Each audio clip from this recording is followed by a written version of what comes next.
Hello, BookTube. This is Aaron from Aaron Read a Book or Aaron Read a Book. Um, I often get comments on my channel saying I love how much different types of books or different genres you read on your channel, and I I always take that as a compliment, but I also think it's kind of a greed, a bookish greed that I have, where I have to sample a bit of everything and try everything, and I get bored if I'm in the same genre all the time. I'm the same with food. I like all food. I will accept all food, please. Um, and a couple of months ago, I saw Kerry from Bookish Adventures and Wellbeing. She did a video where she recommended a book in every genre, and I thought, oh, I can do that. I think there might be one or two that I can't do, but we'll see. We'll see when we get to them. I'm going to steal her list as well as her idea and do do a video. Um, so let's go. This I've got to go through them quick as well because it's a long list. So let's see if I can not ramble too much. We start with historical fiction, and historical fiction is one of two genres that I love the entire genre, but I can only recommend one book because I think there is a best historical fiction book or book series, and that is Wolf Hall by Hilary Mantel, which is the story of Thomas Cromwell, who was sort of who rose to become Henry VIII's sort of second hand, his sort of bruiser, cracking down on the church, and helping him divorce wives and find new ones. I I just think Hilary Mantel is an incredible writer, and this was the peak of her ability. So it's such a shame she died after the last one. The whole series is a masterpiece, and I would say it's probably not for everyone because it is very kind of ephemeral, and in the writing it's very it's often hard to get into because she will just flow through stream of consciousness and not tell you whose consciousness it is straight away. It doesn't hold your hand at all. It's not an easy read, but it is some of the most beautiful writing of all time. And just I often find with historical fiction I can really enjoy the book, but still it doesn't feel real, like it's really set in that historical time.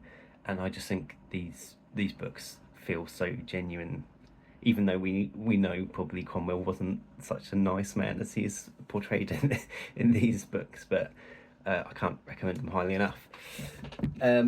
Second genre is science fiction, which is very difficult for me because it's probably my favourite genre, and it's the genre that I kind of grew up with the most.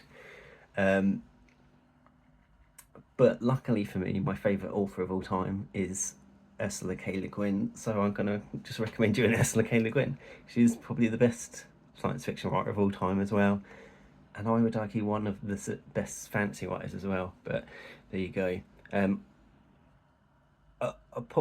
problem with recommending Ursula K. Le Guin is some of her books are pretty like Wolf Hall.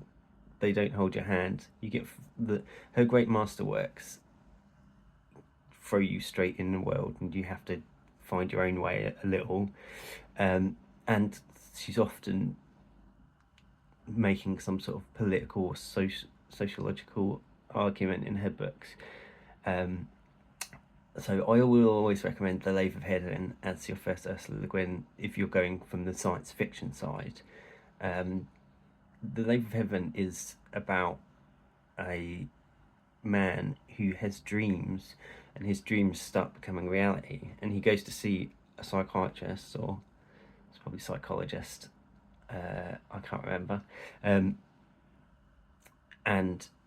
the psychologist like quite soon realizes that this man's dreams are coming true. It's not a delusion, and he takes advantage of that, of his sort of relationship with the the man, and tries to reform things in his image of how the earth should be.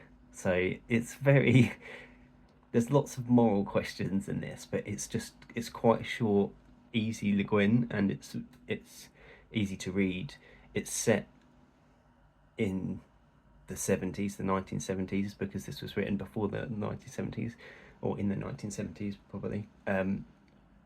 So it doesn't feel too science fiction-y. It's not crazy science fiction-y. So I think it's a good intro to science fiction, wasn't it, to Le Guin especially. And it does, like all her books, is beautifully written, but it also raises lots of questions. This is already taking too long. I'm 6 minutes in, we've only done 2 genres. The third genre is fantasy, and this is the second genre that I was talking about, where I said I can only recommend one book, and it is The Hobbit by J.R.R. Tolkien, and more broadly, of course, The Lord of the Rings. But I would always say read The Hobbit first, because it's a perfect introduction to the world of The Lord of the Rings, and it's definitely more beginner friendly. It's really funny. It's got all the fantasy quest tropes, because it invented most of them. And this is about a hobbit who lives in a hobbit hole, and a wizard shows up at his door and invites him on an adventure with a bunch of dwarfs. And the hobbits don't like going on adventures. They're very much eating about 7 meals a day, so it's hard to fit in adventures. But it's just a wonderful, fun, happy story. It's also was written, or originally spoken to his children, so it's also suitable for children. Then you get to go straight after Lord of the Rings, which is the greatest fantasy book of all time, and it's hard to it's hard to say anything else. There's loads of great fantasy though that I could have recommended, but that's enough of a video. The next genre is the first one where I'm kind of a bit of a newbie to it, and that is horror. BookTube has turned me on to horror, and I'd never really given it a go before. Maybe I read some when I was younger, but I'm not in my adulthood. And so far, horror is a bit like science fiction with me, in that you get a lot of fun books that aren't necessarily great literature. But there was one book that I found almost perfect, and it scared the bejeebus out of me, and that is The Haunting of Hill House by Shirley Jackson. I tried to get the sticker stuff off, but it wouldn't go. This is a bit like And Then There Were None by Agatha Christie, but horrifying. Although And Then There Were None is pretty horrifying as well. This is about sort of a group of people who are invited to a house, and terrible things happen to them. It's really scary. I remember when I was reading it, I had the light on, the big light, and I had to turn it off to go to sleep, and I was too scared to get out of bed. I'm 38 years old. That's my recommendation. I don't know how much it has to do with the Netflix series. I don't know how many similarities there is, so I wouldn't necessarily say you shouldn't read it if you watch the Netflix series, but I don't really know, so do whatever. The next is thriller, and I found thriller quite tough. It's hard to define a thriller, because when I think of thriller, I think of like murderers on the run, sort of serial killer thing, and there are some great books in that, but I think thriller is more about how it makes you feel. So I'm going to go with The Talented Mr. Ripley by Patricia Highsmith, because this book gave me all the anxiety in the world. It's about it's such a clever concept in that there is crimes. There's that's a bit of a giveaway, but you are in the mind of the criminal. You follow the criminal, Ripley, and he is kind of a bad man because he at the beginning he's a con man and he's just doing petty crime, but it obviously escalates, and he takes on someone's persona, uh, and he kills someone and then he takes on their persona and tries to live their life and take all their checks from their parents and stuff in Italy. So it it induces so much anxiety in me because you kind of want him to succeed. Like you can tell there's a manhunt coming for him.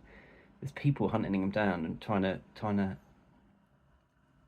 and also um, there's that constant worry that he's going to be discovered, that someone who knows the character he's playing or the person he's pretending to be will identify him as not him. So just incredibly well written, anxiety inducing book that is very thrilling. And there's a whole series of these that I haven't read, so I need to get on with those. Next up, literary fiction, another incredibly broad term, but I'm going to take it as a modern literary fiction, and I have to say it's probably my least favourite genre because I find most literary fiction incredibly self-involved twaddle. But there are there are exceptions, and I'm gonna. This one isn't that modern. When is it?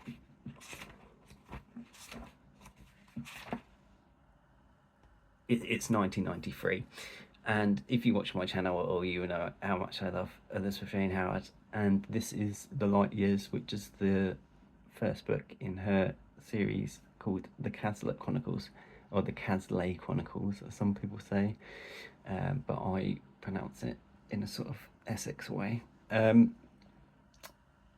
This is a big interwar family saga. It follows roughly it's holiday season, so it's usually when an extended family all meet up at this place, home place it's called, which is the family home of the grandparents, and you follow in the minds of a bunch of characters from like 3 different generations, and it's incredible. I'm going to see if this edition has a family tree. Yeah, so this is the family tree from book 1. So you follow all of these characters, which looks intimidating, and it's only 600-page book, but by the time the book's finished, you know all of those characters very well. It's an incredible piece of character writing. It's almost, there's not like a huge overarching plot because you're following loads of different people's lives, but the series of books, 5 books, spans like 20 years. So you go from before World War Two to well after World War Two, and by the end of the books, there's another generation on that family tree, and you're following them. She's also incredibly good at writing children. So the youngest generation in this is incredibly well done, and they're really, there's 3 girls that you kind of mostly follow throughout the books, that are the main characters really. But her writing is incredible as well. It's just amazingly good. I can't recommend it highly enough, and I think it's very underappreciated. Right, next we have romance, and yesterday Claudia from Spencer's Library did a video about how men don't read Jane Austen, and I was interviewed in the video as an example of one of the booktubers she could find who loves Jane Austen, and I would say Jane Austen is probably my joint favourite writer with Ursula K. Le Guin, so I couldn't really not pick a Jane Austen book. And I'm going to pick the first Jane Austen book that I read, Persuasion, rather than Pride and Prejudice, because I think it's quite nice to work your way up to Pride and Prejudice, because it is the perfect the perfect romance novel. But there's lots of other stuff in Jane Austen that isn't romance. They're really social satires as well. But I do think Persuasion, the romance, is particularly well done. It's perfectly structured until the book just reaches an absolute pinnacle in one very famous scene that is incredibly well done. So I think it's a great first Jane Austen as well. And yeah, all of her books are amazing though, so it's hard to pick just one. Next is YA, and I really am not a fan of the term YA or what it's become, which I think is basically a byword for allowing terrible tropes um, and just bad editing and structure. Just call it YA. But again, that's another video. I'm going to go with when books for young people weren't terrible or have been filtered through the through time, so only the good ones remain. And I'm going to go with Anne of Green Gables by Ellen Montgomery.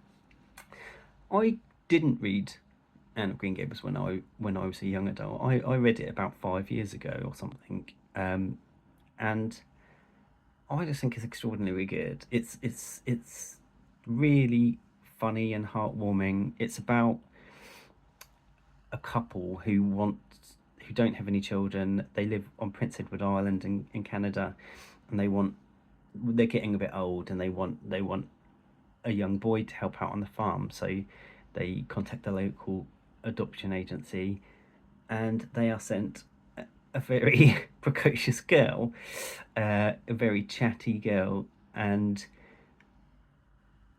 this is set sort of. I don't even know when it's set.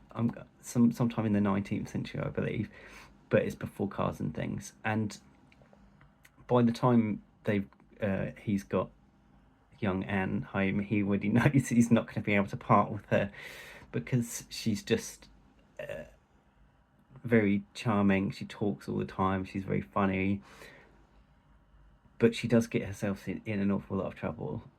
She is prone to hijinks, and she's trying to do something nice and it goes badly wrong. But it's just a really brilliant book, and I've now gone on and read the next two in the series and really love those two. So I've already sent my copy to my niece, because I just think it would be wonderful to read that when you're of Anne's age. Next up, adventure. Quite a hard one to define, because when I think of adventure, I think of kind of Jules Verne and things like that, men's adventure. But I don't read an awful lot of that. But I read a lot of adventurous sci-fi and fantasy. But I'm going to go with kind of an adventurous historical fiction and go with Master and Commander by Patrick O'Brien. And I had to include this somewhere because it is my favourite book series ever, I think. It's I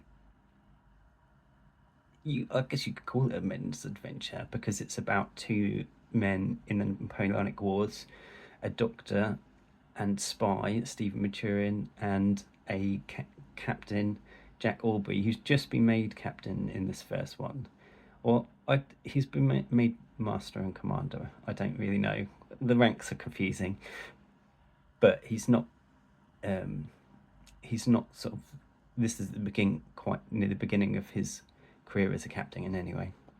But yeah, set during the Napoleonic Wars. These are very much men's Jane Austen. So Patrick O'Brien was a massive Jane Austen fan, and Jane Austen is the main influence for these books. But they're set mostly on ships and doing adventurous things and fighting. But there's also romance on land. Not so much in this first one. The second one is when the romance kind of comes into it. The first one is about the Stephen Maturin and Jackalby meeting and him agreeing to be the ship's doctor.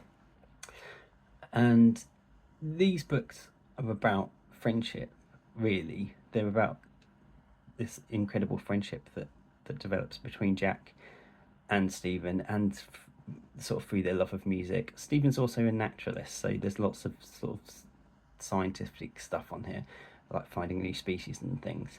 And it's just a beautiful relationship between them. And the books are really funny as well. That it has all the fun parts of Jane Austen in them. I think most people will be put off by how much naval terms there are in them, but you just basically need to ignore them. You don't need to know what ropes do what and what knots are required. I just kind of let it go for my head, and sometimes there's funny names, so that's a bonus. Next up, we've got Dystopian, and I'm going to go with a book that I think is very underappreciated, which is Mockingbird by Walter Tevis. This is Walter Tevis wrote The Queen's Gambit, which has become a TV series. He wrote The Man Who Fell to Earth, which was a film with David Bowie. He wrote The Hustler and The Colour of Money, both which became films as well. But no one's ever made anything with Mockingbird that I know of, and Mockingbird is great. It's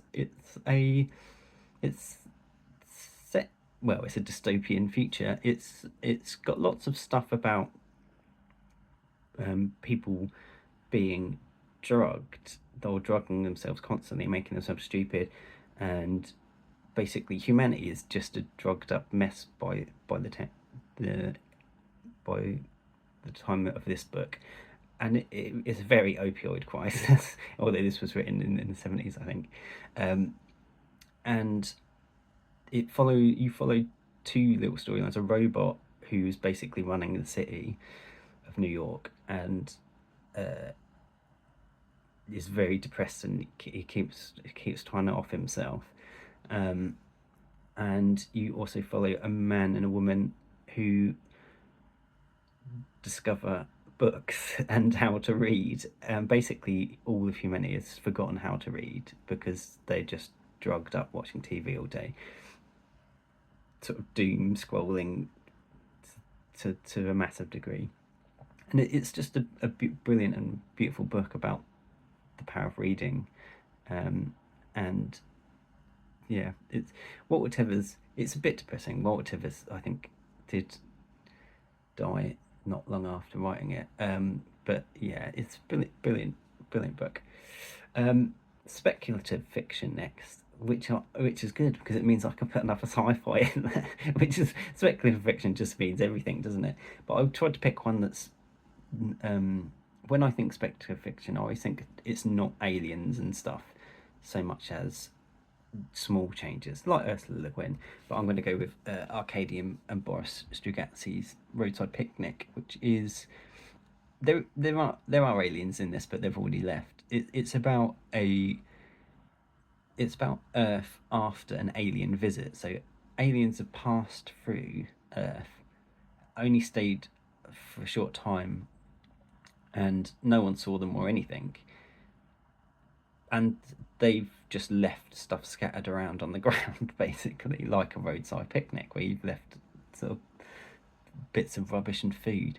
And it's really interesting because Earth is treated as unimportant in this. Like, the aliens don't care about humans. They've not even bothered to try contact. They've literally just plonked down and gone.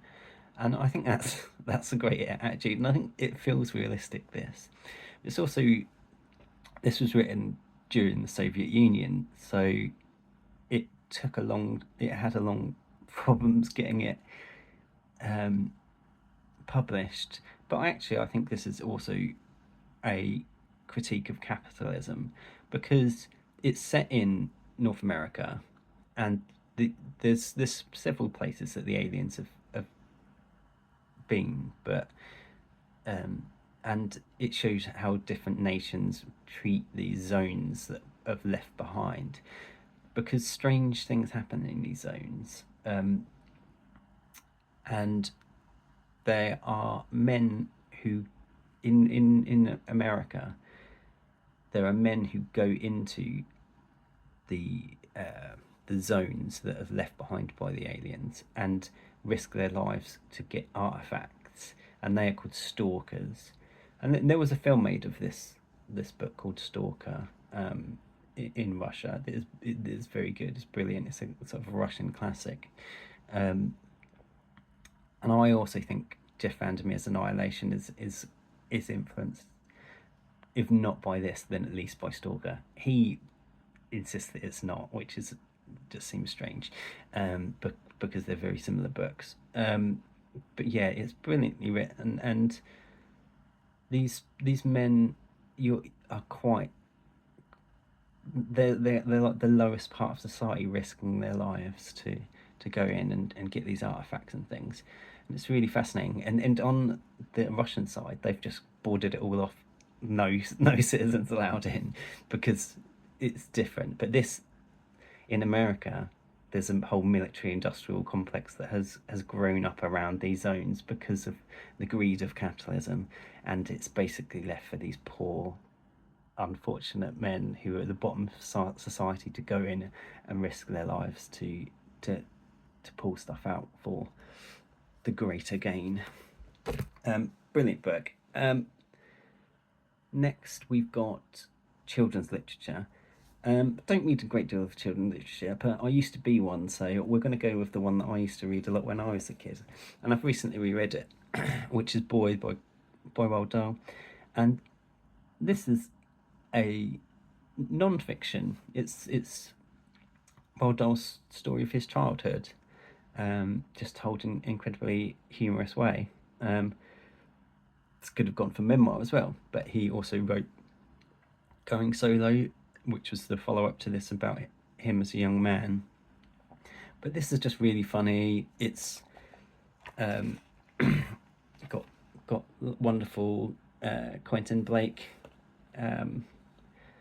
artwork in it, and it's just a wonderful thing that Roald Dahl wrote a memoir that is for children, and I don't know any other book like it. It's beautifully done, and it's really funny, and there's lots of adventures and being caned and things. The back of the book, it's a good example. But yeah, I just loved this one as a kid, and I read it loads and loads of times, and it's really good. Also, he works at one point for a chocolate company.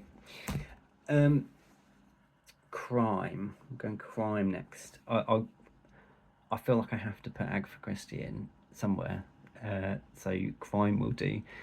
I'm going to go with The Crooked House, which I read this year or last year. I can't remember. Why is it so shiny? There we go.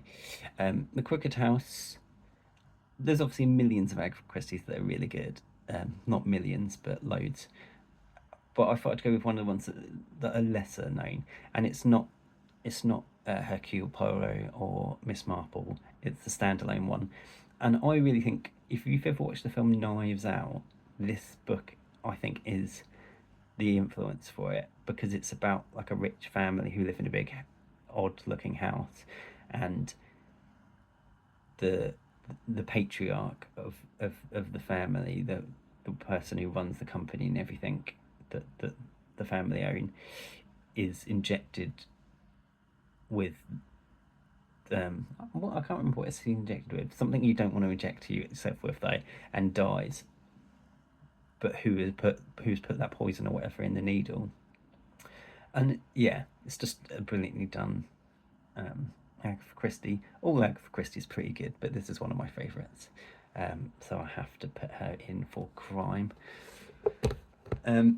Memoir, autobiography. I'm going with another one that I read this year, and that is Ons and Rebels by Jessica Mitford. Um, the the Mitford sisters are just very funny people, and they wrote letters to each other their entire lives, and they're really funny, and they just lived in a incredibly interesting time, and they seem to get involved with everything as well. But this starts with the Mitfords' childhood, and they lived in the country. Their father was the Right Honourable. He was a lord, which is where Ons comes from, partially, I think. And the sisters, all very different people, but very sort of had great relationship as well. And their father is absolutely crazy. If you've ever read The Pursuit of Love by Nancy Mitford, this is basically the true story of The Pursuit of Love. And Jessica is the sisters all went on to do very different things. Nancy became the sort of acerbic writer.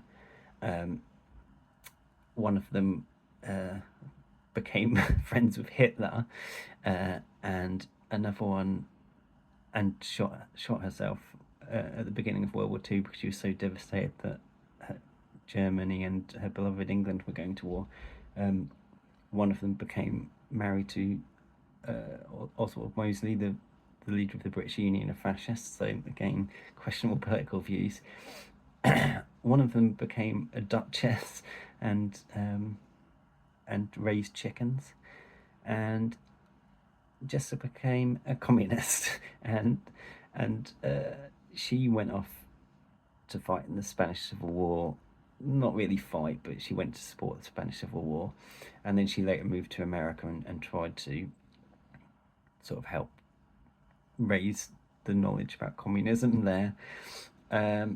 So you follow her childhood and being a young woman and finding this man who she loved and got involved with communism with, and it's just super interesting. Like it's like how the sisters interacted and how they were always involved in these big historical events, and very well written. Right, we're up to short stories. For short stories, I'm going to go. I think it's hard with short stories because you often read a great short story collection, but it's never completely consistent. They're almost never perfect all the way through.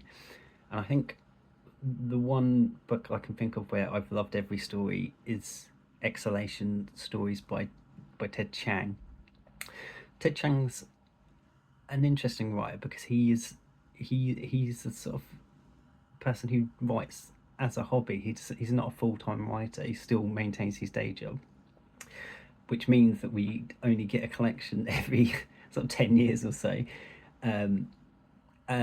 Exhalation Stories, my best way to describe it would be like Black Mirror, the TV show. If you've ever watched Black Mirror, it must have been influenced by Ted Chiang. His stories are always very varied, often quite science fiction-y, often just a change in the world that makes a big difference. But all the stories are great. His other collection, Stories of Your Life, is also really good, and that's where the film Arrival got its story from. But yeah, if you like Black Mirror, check out Ted Chiang. Western, I struggled with this one because I really think True Grit it is a perfect book, but there is a Western in my top 5 books of all time, so I have to pick that. And I think most Western readers would also pick this, and that is Lonesome Dove by Larry McMurtry. And it's one of those books that's incredibly hyped because everyone who reads it seems to love it, and it justifies the hype. It's a brilliant book, and you may think you don't like Westerns. Read this. Like it was the first Western I read It's a brilliant book of characters. If you like characterization in novels, Gus and Cole are two of the best characters ever. It's just an amazing book about these friends who have been friends sort of for like 20, 30 years, and they're old now, and they're driving cattle across the country. Loads of stuff happens. Old romances pop up, old potential relationships pop up. But it's just funny and brilliantly written, and it's like 800 pages long, but by the end you want it to keep going. You can't get enough of it. It's brilliant. um yeah, there's a reason it's so hyped. It's brilliant. And yeah, top 5 books of all time for me. Women's fiction, I'm going to go with a book I read this year which I really loved, which is I Who Have Never Known Men by Jacqueline Hartman. Talked a lot about this book on this channel and on other people's channels now. um Gareth from Book Songs Enough I Know It, Magic, did a video recently where he asked 30 booktubers what their favourite book of the year was. I chose this. So did Deb from Rainer Reads, and so did Crystal from Fibre Artsy. And we were the only people that chose the same book. So the fact that 3 booktubers out of 30 chose it shows you how good it is. It's about a group of women, 40 women, locked underground in a cage, and one day and they're guarded by men who don't speak, and they don't know why they're there or how they got there. One day an alarm goes off, all the men run away, and they run away just as they happen to be putting the key in the door to the cage. So these women get out, and I won't say any more. It's a brilliant book about friendship and hope and coming together under extraordinary circumstances. Next, graphic novel. I'm not a big graphic novel reader, and I don't really know why. I think it's because I think of it more as art than books. But I have read some, and one series that I'm kind of halfway through but really enjoying is Saga by Brian K. Vaughan. Another reason why I don't read graphic novels that much is because they're ridiculously expensive. Like I picked these up. I picked up the first 4 of these secondhand for relatively cheap, but it's got quite popular now, and it's quite hard to find them cheap. So I'm waiting for the rest to be cheap. This is kind of like a Romeo and Juliet story in space, where 2 warring factions, the man and the woman, are from 2 different warring factions, and they fall in love and have a baby, and it's told from the perspective of the baby. The artwork's amazingly good. It's a lovely little story. But yeah, I've not even finished it yet. Well, he hasn't finished it yet, so we'll see how that goes. But I've never seen anyone not like Saga who's read it, so highly recommend. And you can knock them out in half an hour. Humour, I'm going with one of my favourite authors of all time, P.G. Wodehouse, and I could have picked this for short stories as well, because I think P.G. Woodhouse's short stories are better than his novels, and I love his novels. This is one of the first Jeeves and Wooster books. I can never say the title, The Inimitable Jeeves. I think this is my favourite one. It's just got so many great little stories in it, and it's a great introduction to Jeeves and Wooster. Don't necessarily need to read Jeeves and Wooster in order, but this is a good starting place because the short stories are amazing, and this is one of the first books in the series. Jeeves is a gentleman's valet to Bertie Wooster, who's a ridiculous character, kind of like a public schoolboy, tough idiot, and Jeeves is the butler, but he's really gentleman's valet, but he really solves everyone's problems, and there's great side characters like some aunts and all Bertie's idiot friends from school, and Bertie's always getting himself in trouble, and Jeeves is always sorting it out for him. They're not shallow books though, really. Well, they're shallow in subject, but in Woodhouse's use of language, they're not shallow. He's a master of the English language, and he does incredibly playful things with language that you wouldn't expect from silly humour books. He's a wonderful writer. Next, I don't know where Kerry got this list from. I think she just went on Google, but for some reason she's put in paranormal romance, and you might think, oh, Aaron hasn't read any paranormal romance. Incorrect, because I recently read Unhinged by Vera Valentine, which is an erotic door novel. It's paranormal because a door is turned into a man, um, and you might be thinking, is there a romance at any point between the door and the woman when the door is still a door? And you will not be disappointed. Very, very funny. One of the most frustrating things I've ever seen on Goodreads is the reviews to Unhinged, with people completely missing the point of the book, and taking it seriously. Like it's about a woman and a door.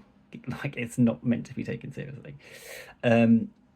Translated fiction next. Again, this could be lots of different things. I'm particularly fond of Russians, but I've gone with one that I think is important because the translator is almost the public face of this book series, because the author is private and doesn't no one knows who she really is, and that is My Brilliant Friend by Elena Ferrante. And I'm not really a big list person. I don't do listy, like the New York Times lists and stuff on my channel, but it's one of the few things they had it number one in their top 100 books. Then and I can see why. It's brilliantly sort of almost gossipy novel, about two children in Naples, like Elizabeth Jane Howard. I think Elena Ferrante writes children incredibly well, and I think it feels very realistic, this. So because we know nothing about her, I just assume this was basically based on her real life. But it's a reason why it got such word of mouth popularity is because it is really entertaining book. Terrible cover though. And I think I've given my copy away, so I'll put a picture up. Classic. Now this could have been translated fiction as well, and I would probably say that this translator, Rosemary Edmonds, is my favourite translator, because this again is top 5 books of all time for me. Anna Karenina by Leo Tolstoy.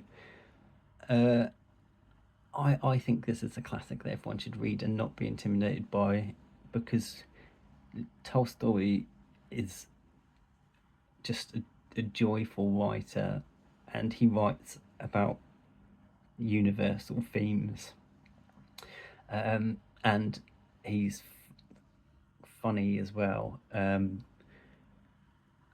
just incredibly readable classic writer. I think people often intimidated by classics should give this a go.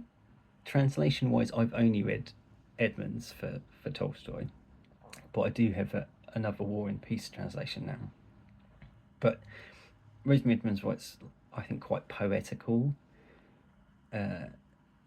Is in translation. She doesn't. I don't think she's necessarily regarded as the most accurate translator, but I don't care. When I'm reading an 800-page novel, I want it to read well, and I think she writes incredibly well. This is the story of family, and there's a crisis in the family, and they call in Anna to come, who's part of the family, to come help out, because she's seen as the kind of reliable, sensible one of the family.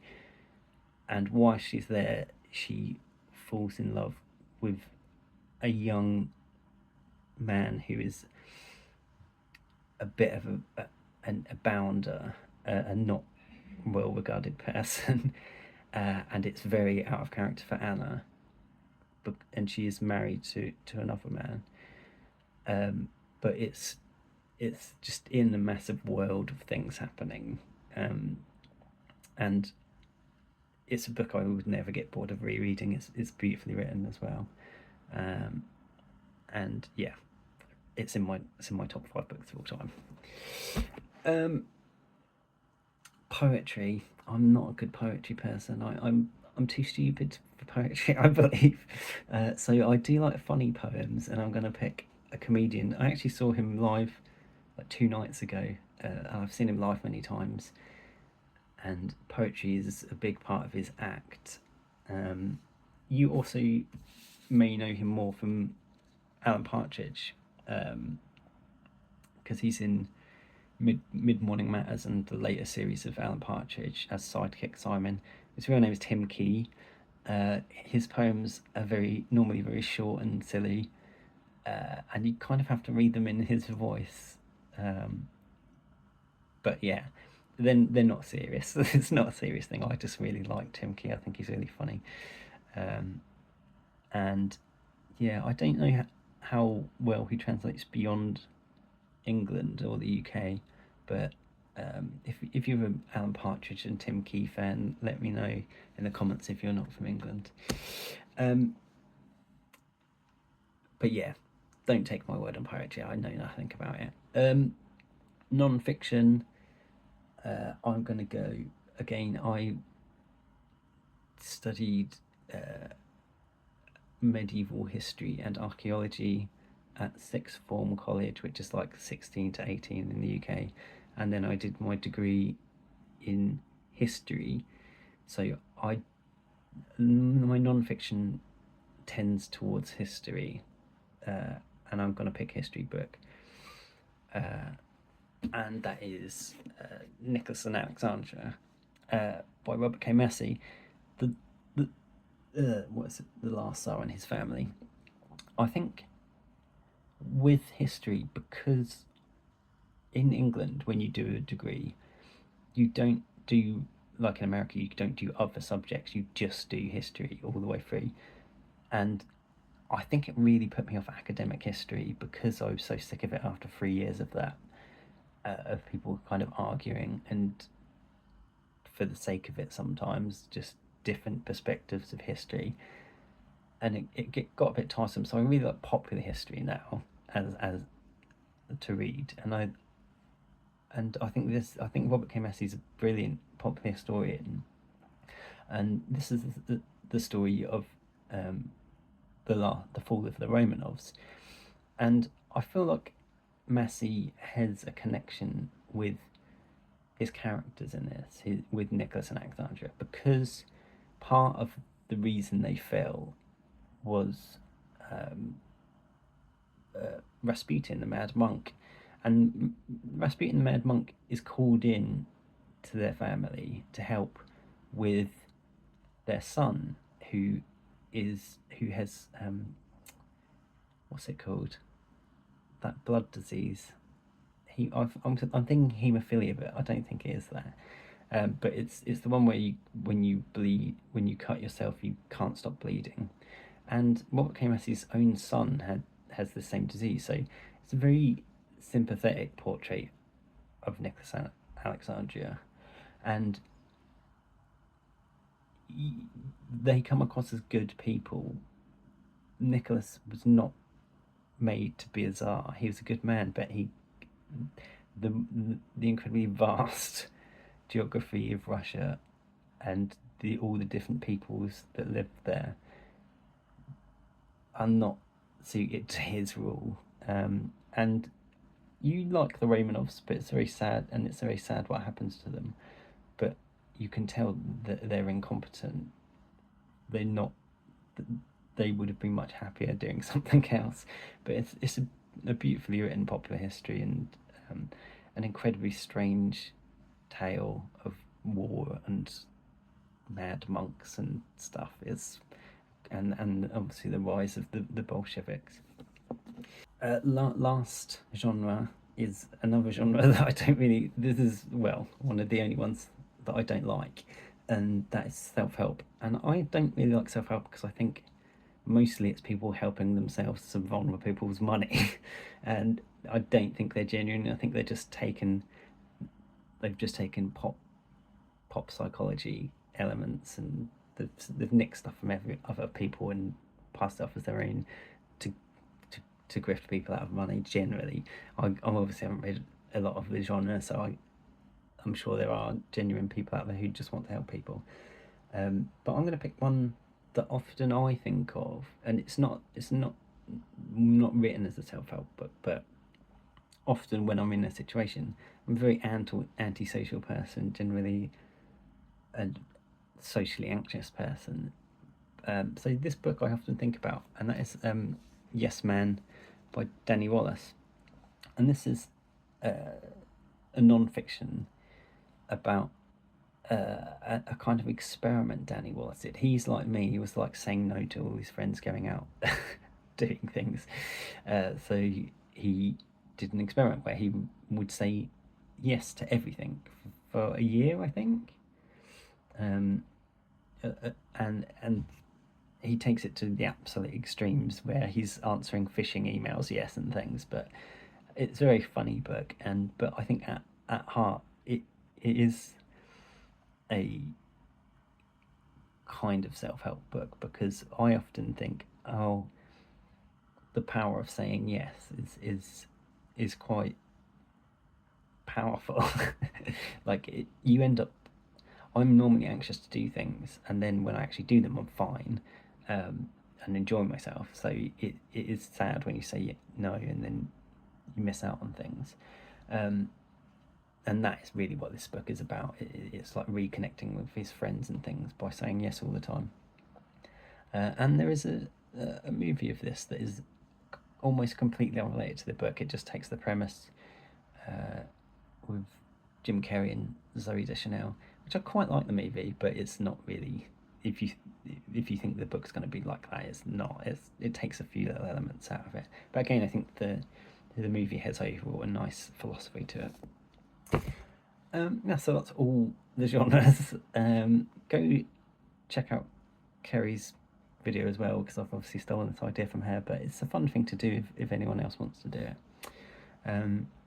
Let me know if you've read any of these books and enjoyed them, or if you're interested in any of them, and what suggestions would you have? Like some of these genres I'm not very well versed in, so I'd be interested to see what people think. Have a good one, BookTube. Bye.